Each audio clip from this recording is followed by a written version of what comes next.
Hi అండి. ఈరోజు ఈ వీడియోలో బ్లౌజు పర్ఫెక్ట్గా కుదరాలంటే బ్యాక్ పార్ట్ ఎలా కట్ చేయాలో చూపిస్తాను చూడండి. ఇవ్వండి, ఆపోజిట్ సైడ్ ఉండాలి కోరస్ అనేవి, ఫోల్డింగ్ అనేది మన వైపు ఉండాలి. వీడియో అయితే ఫుల్గా చూడండి. వీడియో నచ్చితే లైక్ చేయండి, షేర్ చేయండి, సబ్స్క్రైబ్ చేయండి. ఇవ్వండి, ఆది బ్లౌజ్లో ఎలాగ మెజర్మెంట్ తీసుకోవాలో చూపిస్తాను చూడండి. బ్లౌజ్ పొడుగు అనేది పైన షోల్డర్ నుంచి క్రిందన నడుము వరకు ఇలా కొలుచుకోవాలి.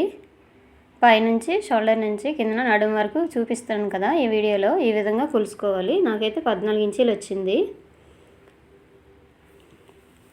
ఈ ఆది బ్లౌజ్ ప్రకారం ఎలాగ బ్యాక్ పార్ట్ కట్ చేయాలో చూపిస్తాను చూడండి. ఇవ్వండి, బ్లౌజ్ చివరన ఒక మార్కింగ్ చేసుకోవాలి. ఈ మార్కింగ్ దేనికంటే చివరన హెచ్చు తగ్గులు ఏవైనా ఉంటే కట్ చేసుకోవడానికి. ఆ పైన 1/4 ఇంచ్ వరకు ఒక మార్కింగ్ చేసుకోవాలి. ఖర్చు గురించి మనం పైన 1/4 ఇంచ్ నడుము పట్టీ గురించి అండి. ఇవ్వండి, ఇలా మార్కింగ్ చేసుకోవాలి. ఇందాక మనం కొలుసుకున్నాం కదా 14 ఇంచీలు పొడుగు వచ్చింది. 14 ఇంచుల దగ్గర ఒక మార్కింగ్ చేసుకొని ఈ చివర ఒక మార్కింగ్ చేసుకోవాలి. ఇవ్వండి, ఈ విధంగా ఈ చివర ఒక మార్కింగ్ చేసుకోవాలి. ఈ 2 మార్కింగ్ కలుపుతూ ఒక లైన్ గీసుకోవాలి. ఇలా లైన్ గీసుకొని ఒక డబ్బా షేప్లో మనం గీసుకున్నాం అనుకోండి, పర్ఫెక్ట్గా వస్తుంది. అందులో మాత్రమే మనం ఈ బ్యాక్ పార్ట్ అనేది కట్ చేయాలి. పైన ఒక 1/4 ఇంచ్ ఎక్స్ట్రా ఖర్చు తీసుకోవాలి. ఇవ్వండి, ఇప్పుడు చూపిస్తున్నాను కదా కొల బ్లౌజ్లోని ఈ ఆర్మ్ లూజ్ ఉంది కదా, ఈ ఆర్మ్ లూజ్ కొలుచుకొని ఎంత వచ్చిందో చూసేసి దాని ప్రకారం మనం చెస్ట్ లూజు మార్కింగ్ చేసుకుంటాం. ఇవ్వండి, ఆర్మ్ లూజు ఎంత వచ్చిందంటే ఈ పైన షోల్డర్ నుంచి ఫస్ట్ వచ్చే వరకు కొలుచుకోవాలండి. 7.5 వచ్చింది. ఈ ఆర్మ్ లూజ్కి 1 ఇంచ్ కలిపేసి 8.5 ఇంచీల వరకు ఒక మార్కింగ్ చేసుకోవాలి. ఇది చెస్ట్ మార్కింగ్ అండి. క్రిందన సేమ్ నడుము దగ్గర అలాగే 8.5 ఇంచీల వరకు ఒక మార్కింగ్ చేసుకోవాలి. ఈ 2 మార్కింగ్లు ఇలా లైన్ గీసుకోవాలి.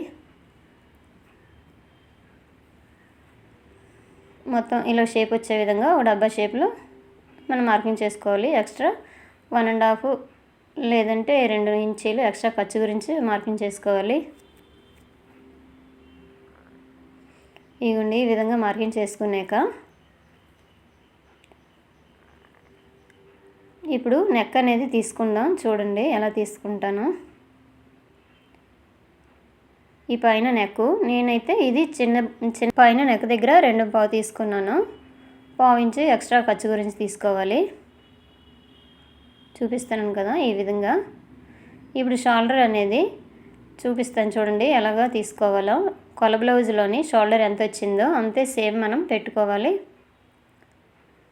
ఇవ్వండి, ఇలా మార్కింగ్ చేసుకొని ఒక 1/4 ఇంచ్ ఎక్స్ట్రా మార్కింగ్ చేసుకోవాలి. మొత్తం అయితే 5.5 వచ్చింది పైన.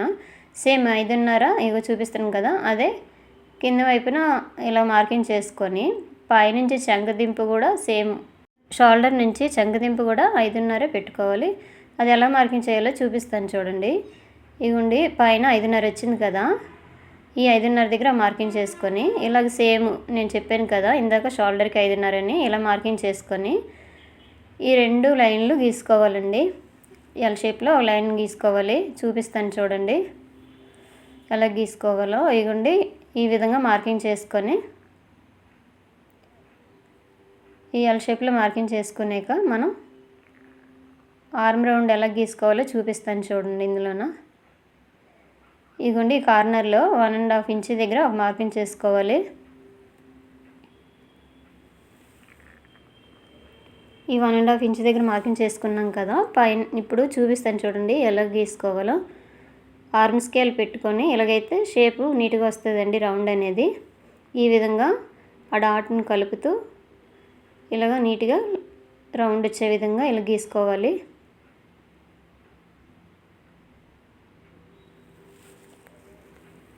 ఇవ్వండి, ఇలాగా నీట్గా గీసుకోవాలి. ఈ ఆర్మ్ రౌండ్ మనం కొల బ్లౌజ్లో ఎంత వచ్చిందో చూసుకొని సేమ్ అంత వచ్చిందో లేదో చెక్ చేసుకోవాలి. చూపిస్తాను చూడండి కొల బ్లౌజ్లో ఎంత వచ్చిందో. ఈ షోల్డర్ నుంచి బ్లౌజ్ అనేది ఇలా ఉల్టా తీసుకొని షోల్డర్ నుంచి ఇలా కుట్టులు వేసుకుంటాం కదా, ఫస్ట్ కుట్టు వరకు ఎంత ఉందో చూసుకోవాలి. 7.5 వచ్చింది. ఈ 7.5 ఈ మార్కింగ్లో వచ్చిందో లేదో ఒకసారి చెక్ చేసుకోవాలి. పైన ఖర్చు గురించి 1/2 ఇంచ్ వదిలేసి మిగతాది మనం కొలవాలి. ఇగోండి ఇలాగా 7:30 అయితే వచ్చింది. జస్ట్ ఒక గీటు ముందుకు వచ్చింది. అదేమొచ్చి ఇలాగా చూపిస్తున్నాను కదా, ఇలా మార్కింగ్ చేసుకోవాలి.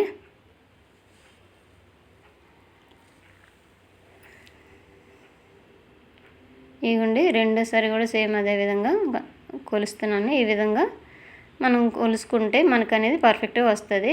7:30 వచ్చింది. పైనుండి చెప్పాను కదా చంకదింపు 5:30 పెట్టుకున్నాను. ఇది స్మాల్ సైజ్ బ్లౌజ్ అండి. బిగ్ సైజ్ బ్లౌజులకి అన్నిటికీ 6 ఇంచులు పెట్టుకోవాలండి చంకదింపు అనేది. చూపించాను కదా, ఇక్కడ 2:30 వస్తుంది. పైన మొత్తం ఖర్చులు కలిపి ఇక్కడ 3 ఇంచులు వస్తుంది.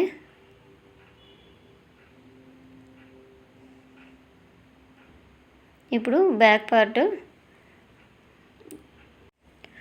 పార్ట్ని ఇలా పెట్టుకొని మనకు నడుము పొడుగు ఎంత ఉందో చెక్ చేసుకొని ఈ విధంగా మార్కింగ్ చేసుకోవాలి. చూపించాను కదా, ఖర్చు గురించి 1/4 ఇంచు పైకి మార్కింగ్ చేసుకోవాలి.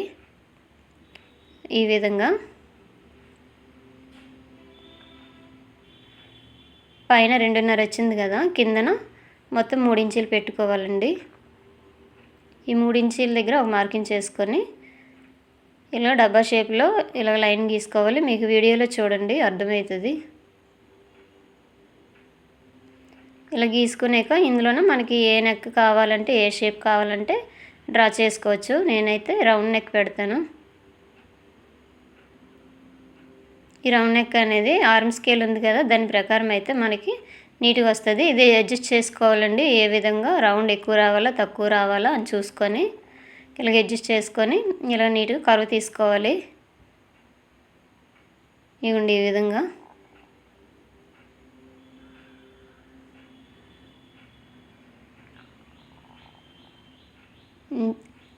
మొత్తం ఈ మెజర్మెంట్స్తోని మనం బ్యాక్ పార్ట్ అనేది కట్ చేస్తే మనకు అస్సలు ముడతలు అనేవి రావండి.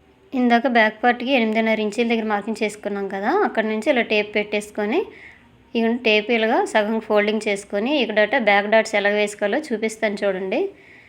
ఆది బ్లౌజ్లో ఎంత ఉందో అంతవరకు మనం మార్కింగ్ చేసుకోవచ్చు.